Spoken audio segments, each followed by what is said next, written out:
Please यार, MBBS करना है तो जॉर्जिया तो मत ही जाना। 9 साल एमबीबीएस कौन पढ़ता है? पैसे और समय दोनों की बर्बादी है।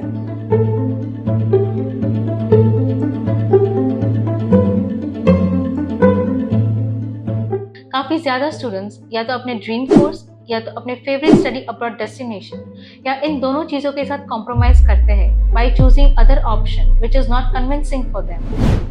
Wrong guidance by their counselor or the lack of accurate information in their research work are the two main reasons from the external environment in a student life जिनका influence student को मजबूर करता है to do compromise।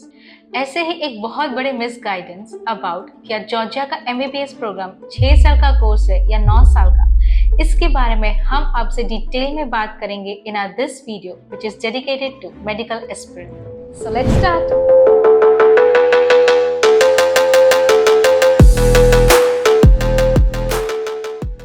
जॉर्जिया के legislation authority के अनुसार वहाँ का एमडी प्रोग्राम जो कि इंडिया एंड यूके के एमबीबीएस प्रोग्राम से इक्विवेलेंट है, वो एक 6 साल का कोर्स है विद 360 क्रेडिट जो कि European credit transfer and accumulation system के बेस पर होता है। टोटल 19 सब्जेक्ट्स होते हैं जिनमें से 6 प्रैक्टिकल्स होते हैं। ये practicals government affiliated clinics and hospitals में कंडक्ट किए जाते हैं।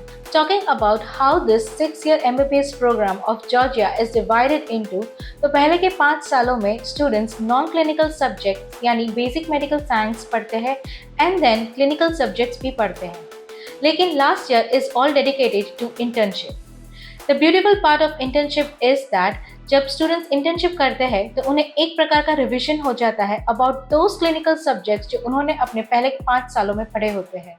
ये करिकुलम जॉर्जियन यूनिवर्सिटीज का स्टूडेंट्स को और भी ज्यादा स्किलफुल डॉक्टर बनाते हैं। जिन्हें रेसिडेंसी यानी कि मास्टर्स प्रोग्राम स्टडी करना है वो 2 या 3 साल का स्पेशलाइजेशन कर सकते हैं आफ्टर फॉलोइंग सर्टेन प्रोटोकॉल्स। सो एमबीबीएस के 6 साल एंड मास्टर्स के 3 साल को मिला के टोटल 9 इयर्स स्टूडेंट को जॉर्जिया में स्पेंड करने होते हैं। लेकिन अगर उन्हें एमडी करने के बाद इंडिया वापस आना है तो ये 3 साल कंसिडर करना इलॉजिकल कहानी। Internship options for Indian students या तो किसी भी अदर नेशनलिटी स्टूडेंट्स के बारे में बात करें तो medical universities of Georgia comprises affiliated teaching hospitals, university hospitals and primary care settings. कुछ यूनिवर्सिटीज के पास खुद के क्लिनिक्स एंड हॉस्पिटल्स होते हैं, लेकिन जिन यूनिवर्सिटीज के पास नहीं होते हैं वो जनरली एमओयू साइन करवाती है विद क्लिनिक्स एंड हॉस्पिटल्स। इस अरेंजमेंट के कारण ये गारंटीड है कि जॉर्जिया की यूनिवर्सिटीज एक बहुत ही बेहतरीन लेवल का प्रैक्टिकल एक्सपोजर स्टूडेंट्स को प्रोवाइड करती है। फॉरेन स्टूडेंट्स के पास सेम राइट्स होते हैं एज जॉर्जियन स्टूडेंट्स जब बात आती है practical exposure and general curriculum of the programme.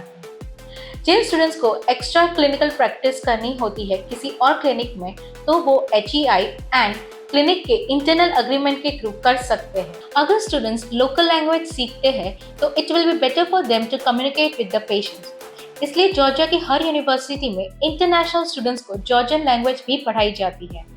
सबसे ज्यादा परेशान करने वाला सवाल फॉर इंडियन स्टूडेंट्स ये है कि क्या उन्हें पेशेंट्स को टच करके ट्रीटमेंट प्रोवाइड करने की परमिशन होती है।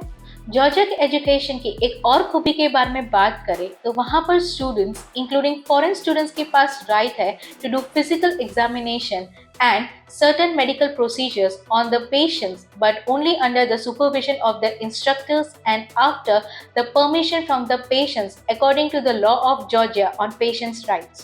जिन स्टूडेंट्स का एमडी प्रोग्राम कंप्लीट हो चुका है उनके राइट्स के बारे में बात करें तो उनके पास 2 ऑप्शंस होते हैं। पहला, वो जूनियर डॉक्टर के तौर पर काम कर सकते हैं या तो वो NPTQE क्लियर करने के बाद post graduation residency programme pursue कर सकते हैं। सो स्टूडेंट्स, एडमिशन के पहले भी, एडमिशन के दौरान भी और एडमिशन के बाद भी DC हमेशा आपके साथ है।